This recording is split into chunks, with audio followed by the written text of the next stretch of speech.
I'm glad you're back. Agad na niyakap siya ni Jessica.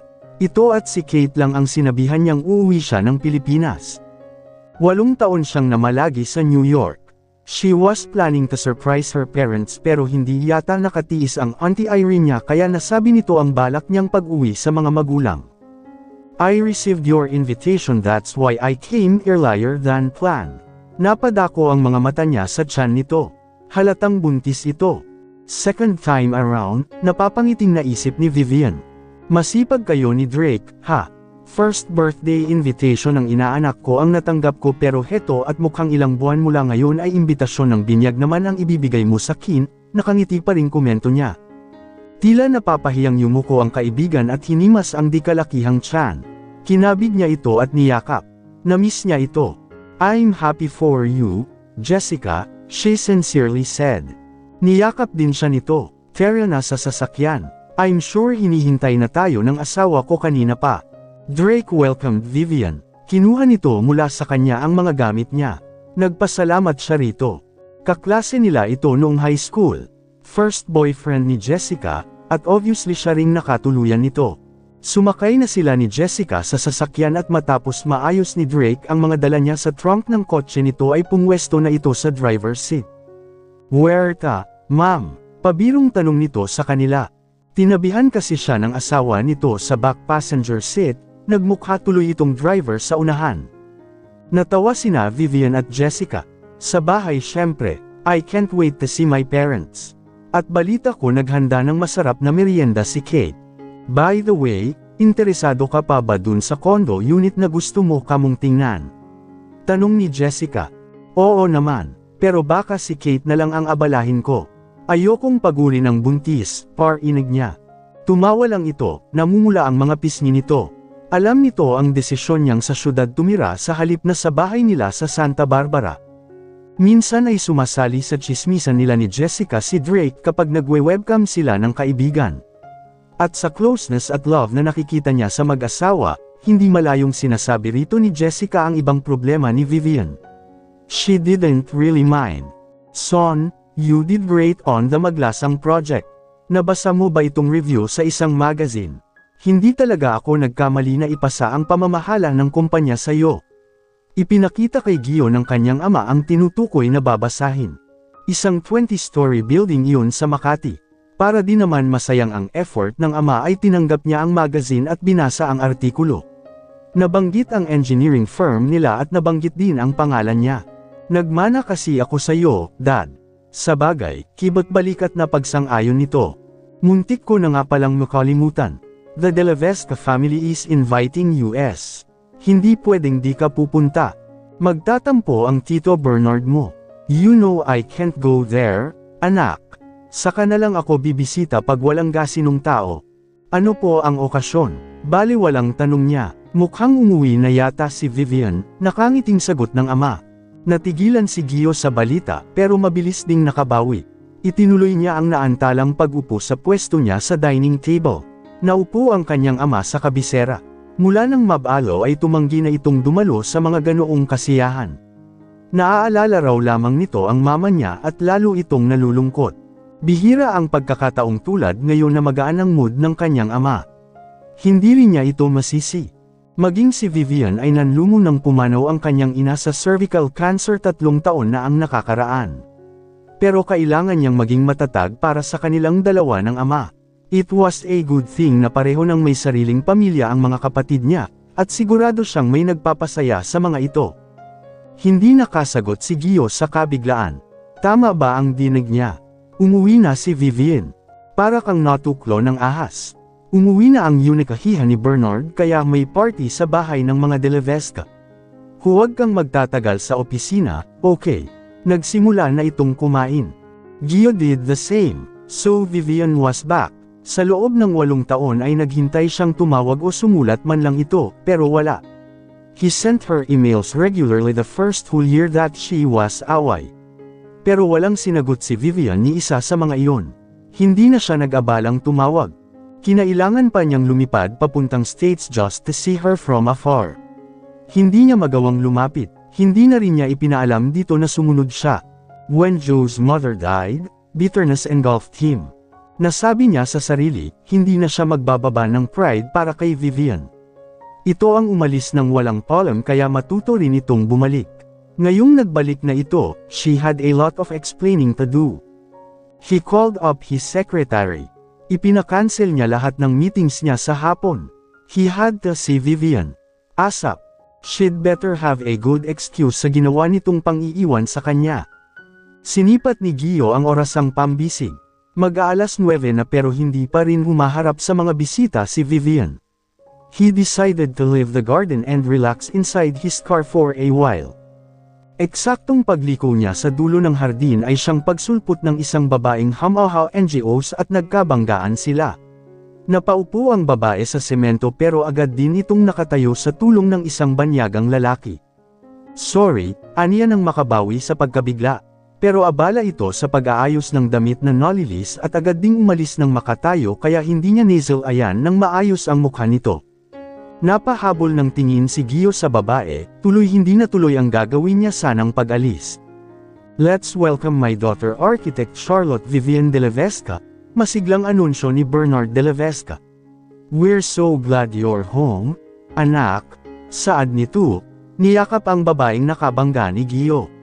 At syempre, salamat din sa escort niya ngayong gabi na sumunod pa rito galing sa US. What's your name again, iho? Tanong ng ama ni Vivian gamit habang hawak ang niya na iniabot ng MC. JM po, Jose Maria Antonio, tila kinakabahang sagot ng lalaki. Ang totoo ay magkasabay sina Vivian at JM sa eroplano pa uwi. Kinailangan nga lamang dumaan ng binata sa partido nito sa Manila. Pero agad din itong sumunod sa Santa Barbara para sa party ng dalaga. Nagtawanan ang ilan sa mga bisita. Napatiin bagang si Gio, nakangiti si Vivian. Nagbigay ito ng maikling speech at pasasalamat sa lahat ng nakikisaya sa pagtitipon, pero walang naunawaan si Gio sa mga sinabi nito. Halos di siya makapaniwalang nasa harapan na niya ang dalaga. Kung noong bata pa ito ay bagay na rito ang pag-aayos, lalong pinatingkad ng panahon ang kagandahan nito ngayon. She was no longer a forbidden fruit. Maaari na siyang magpaalam sa kanyang Tito Bernard at Tita Sonia para maligawan ng maayos ang anak ng mga ito. Tapos na rin itong mag-aral at alam niyang nakaranas na ring magtrabaho. Pero mukhang nahuli na siya. Naunahan na yata siya ng lalaking kasama nito.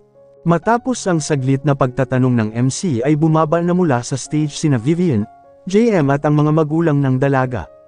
Gustong lumapit ni Gio pero palaging nakadikit dito ang banyagang lalaki na kasama nitong dumating kanina. And he was jealous. Lalo't nakikita niya kung paano magiliw nang umingiti si Vivian sa kasama nito. Baka ipahiya lang niya ang sarili at maging bayulente siya pag ngayon niya ito nilapitan. Not a wise move. Hanggang sa naupo sa mesang laan para sa pamilya nito si Vivian ay kasama pa rin ito si JM. Halata ang dugong banyaga ng lalaki. Malamang ay ang ina nito ang Amerikana. Tunog Filipino kasi ang pangalan nito. Hawak ang isang kopito ng wine, pumwesto na lamang si Gio sa di kalayuan sa kinaroroonan ng dalawa.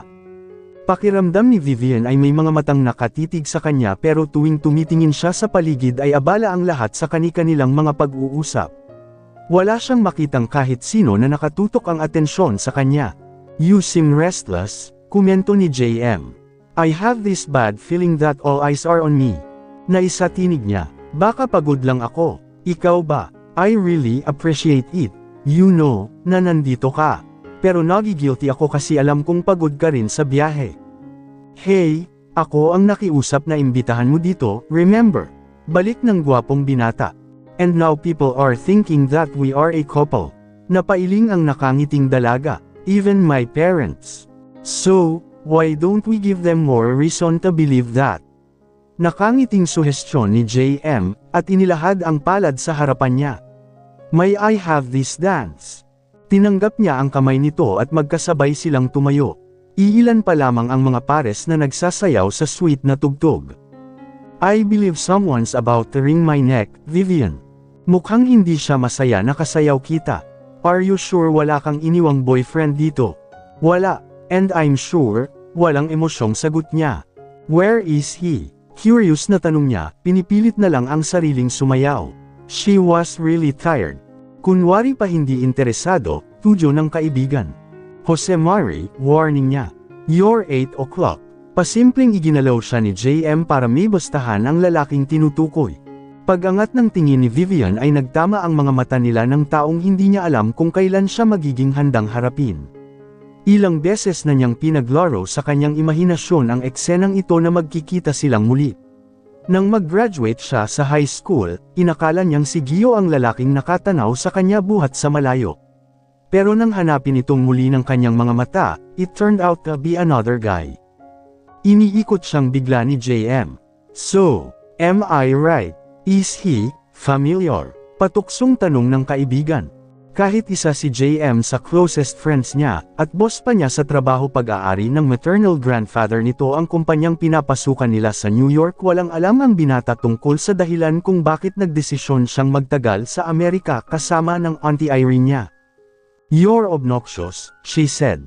You love me anyways, JM replied. Nagnakaw pa siya ng tingin sa mesang inuukupan ni Gio at ganoon din ito sa kanya.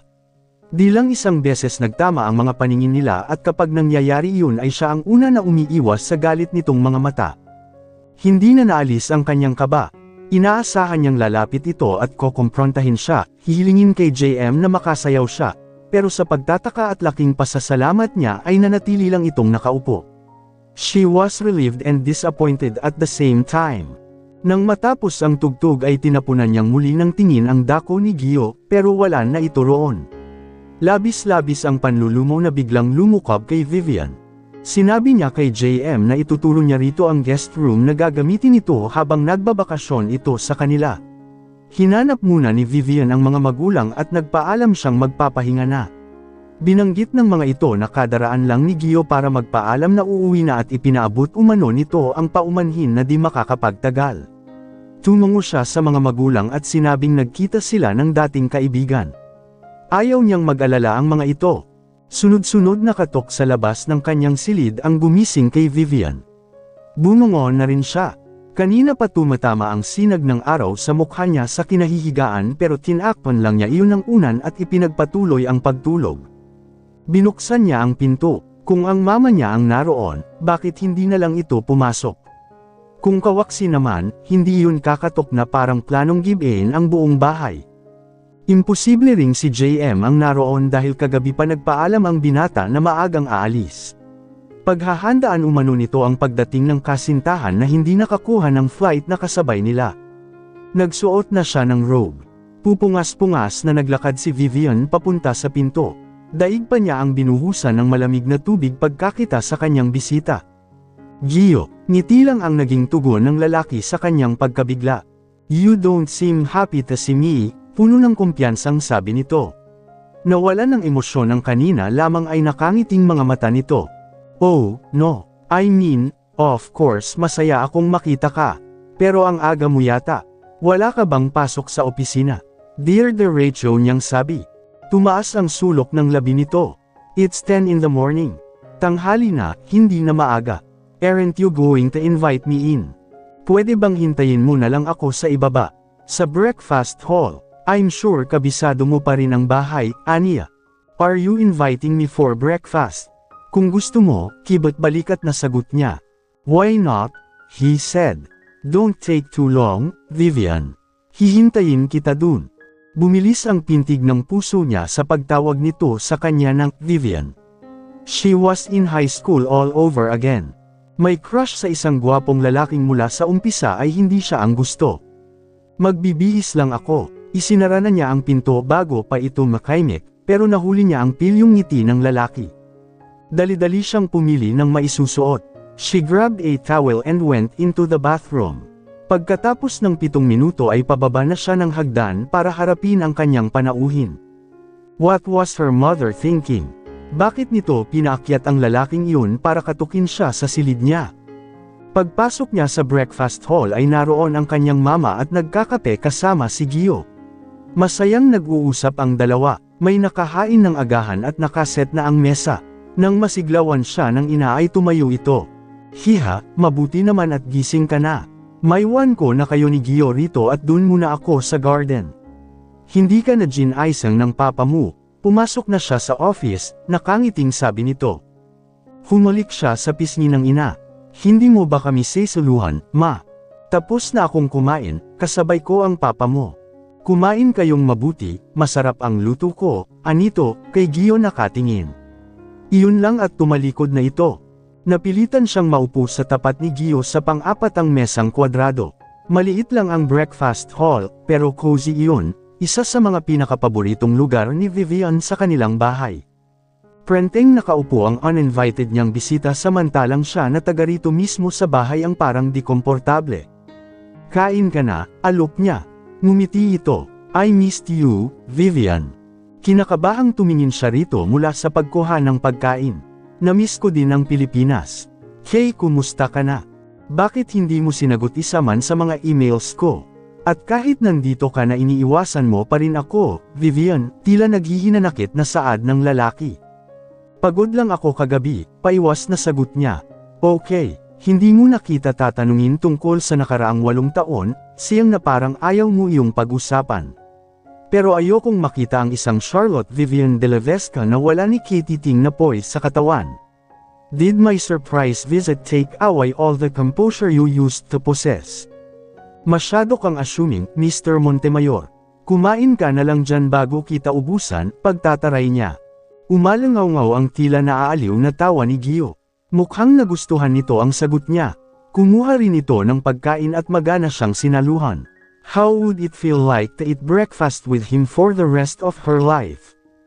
Tumigil ka nga sa pag-iilusyon, Vivian, saway niya sa sarili. Nang matapos silang kumain ay pumasok na ang katulong para ligpitan ang mga pinagkainan nila. Tumayo na si Vivian, nakaagapay sa paglalakad niya si Gio. Anong plano mo ngayong araw? Wala ba kayong plano ng boyfriend mo?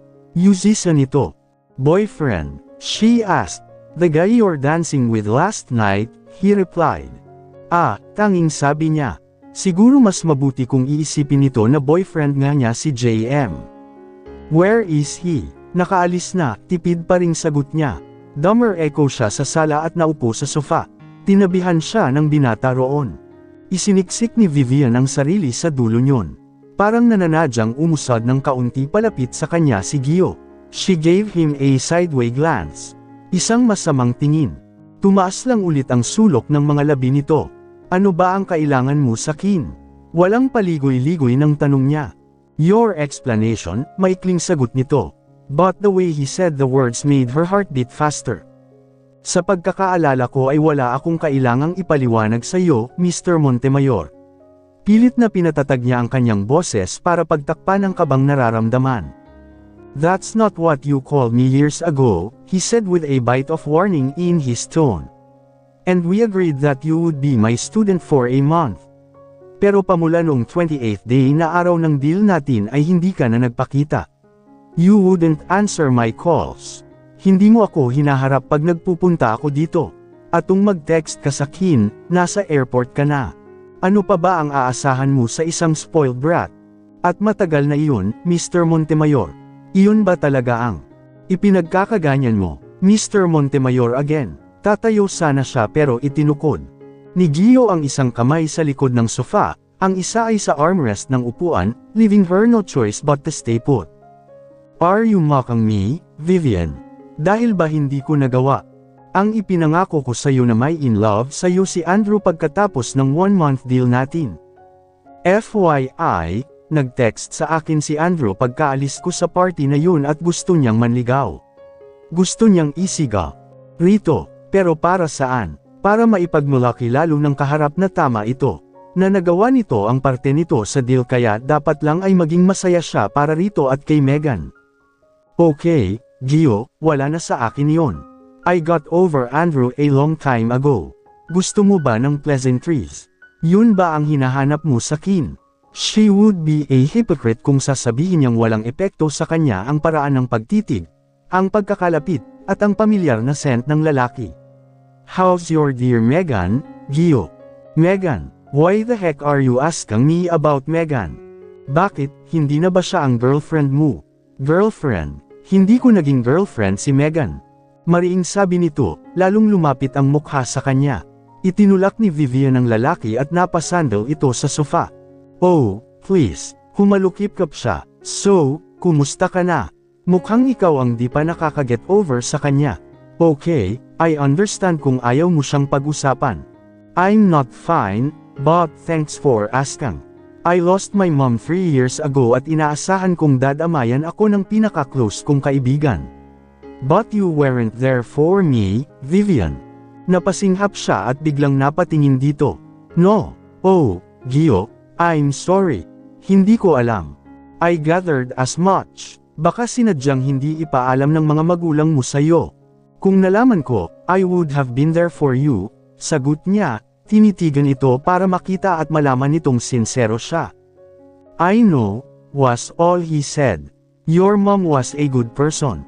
And she was very kind to me.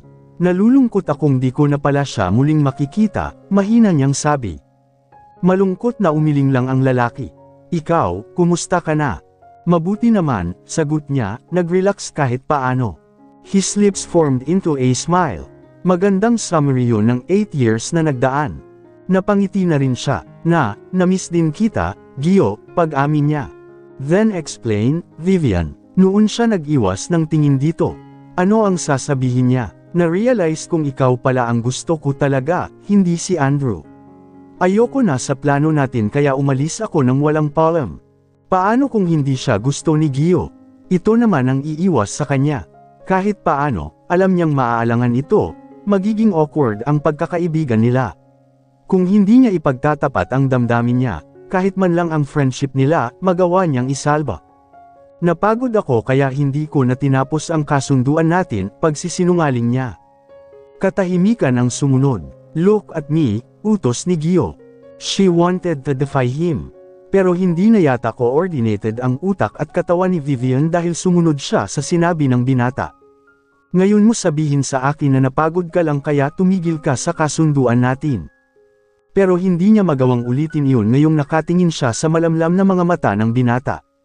Parang may hinahanap ito sa kanyang mga mata at nang makontento ay ito na mismo ang nag-iwas ng tingin. Tumayo na ang binata, alam niyang para umalis. Siya naman ay napayuko dahil hanggang ngayon ay napatunayan niyang may epekto pa rin si Gio sa kanya. I honestly missed you, Vivian, he said, and turned to go. Hindi niya mapigil ang puso sa tuwang naramdaman.